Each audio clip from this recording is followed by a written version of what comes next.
was a time that I swore I would never go back. I was blind to the truth, didn't know what I had. I was running, I was searching, but every place I turned for healing left me more broken than the last. Take me back to the place that feels like home, to the people I can depend on, to the faith that's in my bones. Take me back to a preacher and a verse where they've seen me at my worst, to the love I had at first. Oh, I wanna go to church.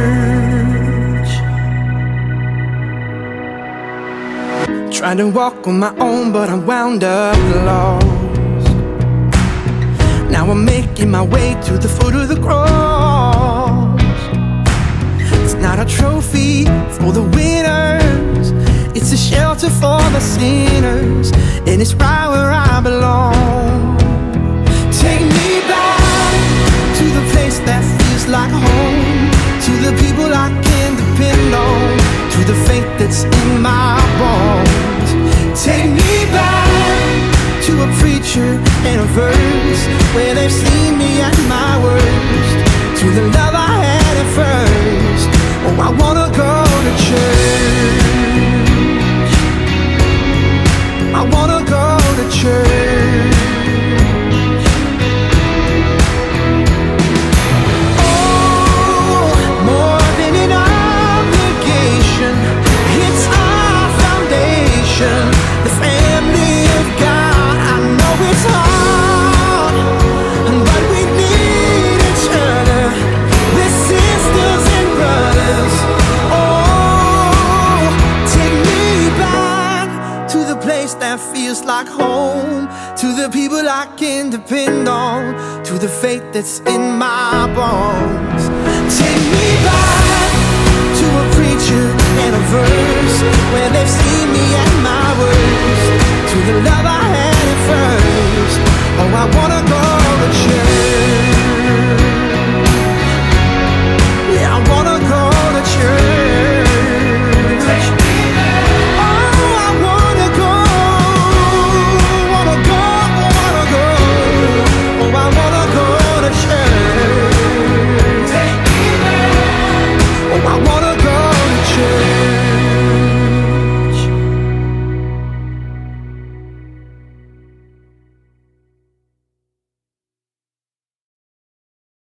Well, hello, Faith family. Well, first, I need to apologize to you because my original hope was to make this announcement last Tuesday, not this Tuesday, but I instead chose to give our leadership team just a little bit more time to make sure we were all confident in whatever direction we wanted to go, or we felt like we should go, because we really knew that this decision was going to have lots of potential ramifications, and so we went back and forth quite a bit. And on the one hand, man, we have been super anxious to just get back together, start a new normal. On the other hand, we just deeply appreciate the seriousness of what is happening. And so to just pretend that our gathering back together is not a big deal, I think would have been pretty unwise.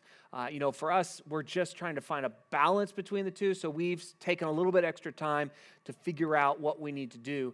And from the very beginning of all this, we made the choice to not gather out of an abundance of caution, out of a desire to be good neighbors, so that we would not play a role in creating any sort of outbreak that might overwhelm our local hospital.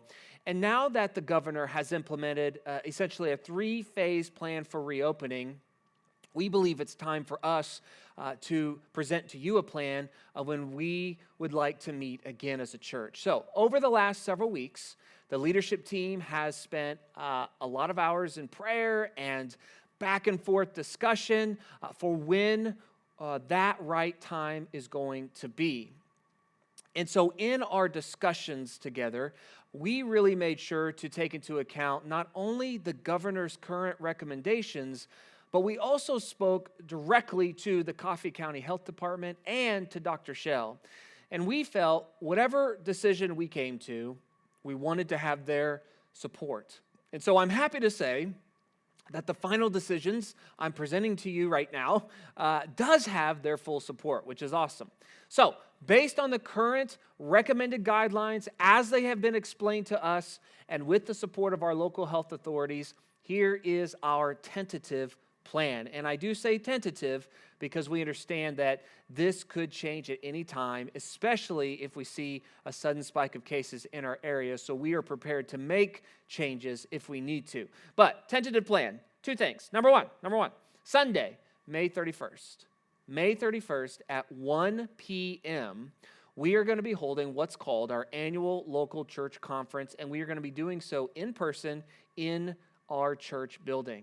Now, for those of you who might be unfamiliar, the annual local church conference is a meeting where you as a church gather together and you are presented a report of how the funding of Radiant Life was spent during the last fiscal year. So you see a budgeted report, and then you're provided with a proposed ministry budget for the next fiscal year that you will vote to approve or reject. Our fiscal years go June 1 to May 31. That's why we have the meeting in May sometime.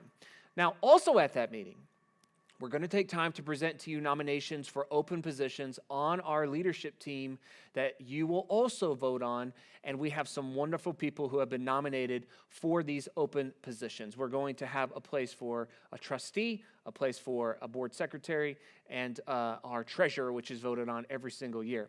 Now, while this meeting is going to be in person, we will be asking that those of you who desire to attend please continue to do all you can to practice social distancing guidelines. And we're asking you to be willing to consider taking an extra step with us. We would love this meeting to be short, to be simple, right, and to be safe.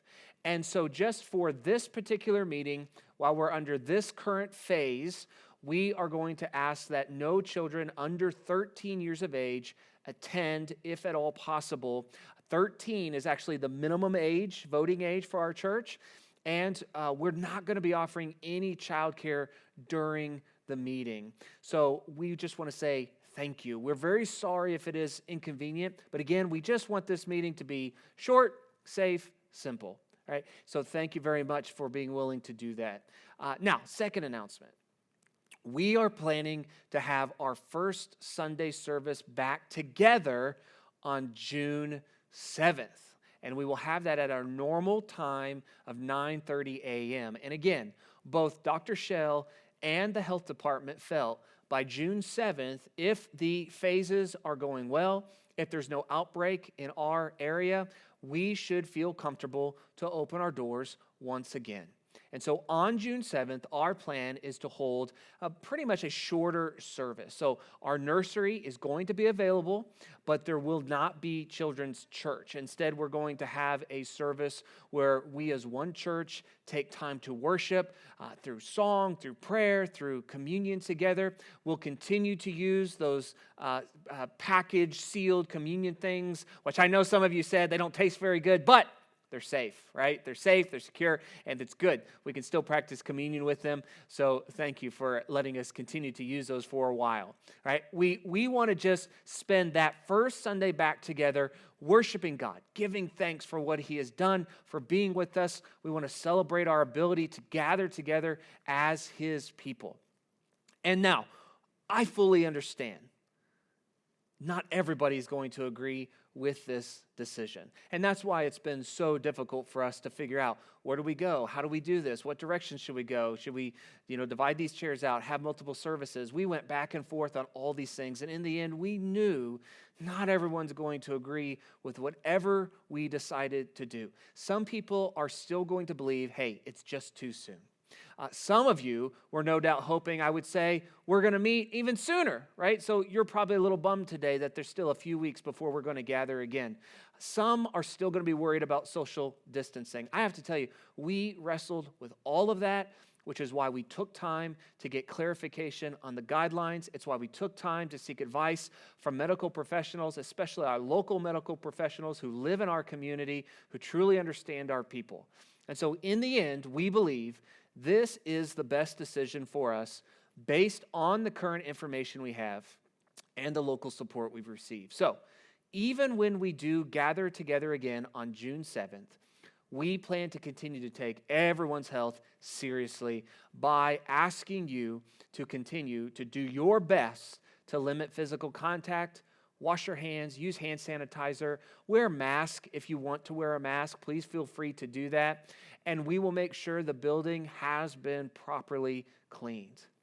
Ultimately, we want you to do whatever you feel is best for you and your family. And so if you are someone who is watching this and you feel June 7th is just way too early, or if you're someone who is more medically susceptible to COVID-19, or you come into regular contact with someone who is susceptible and you're worried about coming back to church, to the church building, by all means, please continue. Take all the precautions you need to take to protect yourself and the ones you love. We are going to continue to offer an online-only church service, and we would love to have you continue to worship that way until you feel confident and comfortable about returning. So please do what you need to do to feel comfortable and safe.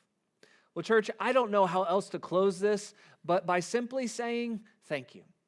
You know, this has been a hard time for many of you. So I want to say thank you for your grace and your patience. Thank you for joining us online each week. We are excited to only have just a few more weeks to go until we get to see your faces. Again, fingers crossed. Thank you for your prayers. Thank you for your financial support, which has allowed us to afford the technology we need to hold our services and continue to help others in the community. It truly is a privilege to be your pastor, and I just want to say thank you for the love and the encouragement and the grace and the support you have shown me and Pastor Daniel these last 2 months. We have never had to lead through anything like this. We have been learning as we go, so thank you for the love and the prayers and the support you've shown us. And you know what? I think I'm going to end this with our benediction. Why not? Because our benediction is such an awesome reminder of God's glory and God's power and God's authority, and that God's got this, right? God's got this, right? So why don't you say it with me if you know it? Now, glory be to God, who by his mighty power at work within us is able to do far more than we would ever dare to ask or even dream of, infinitely beyond our highest prayers, desires, thoughts, or hopes. Amen, church. God bless you, love you, and we will see you back in this place very, very soon. Take me back to the place that feels like home, to the people I can depend on, to the faith that's in my bones. Take me back to a preacher and a verse where they've seen me at my worst, to the love I had at first. Oh, I wanna go to church.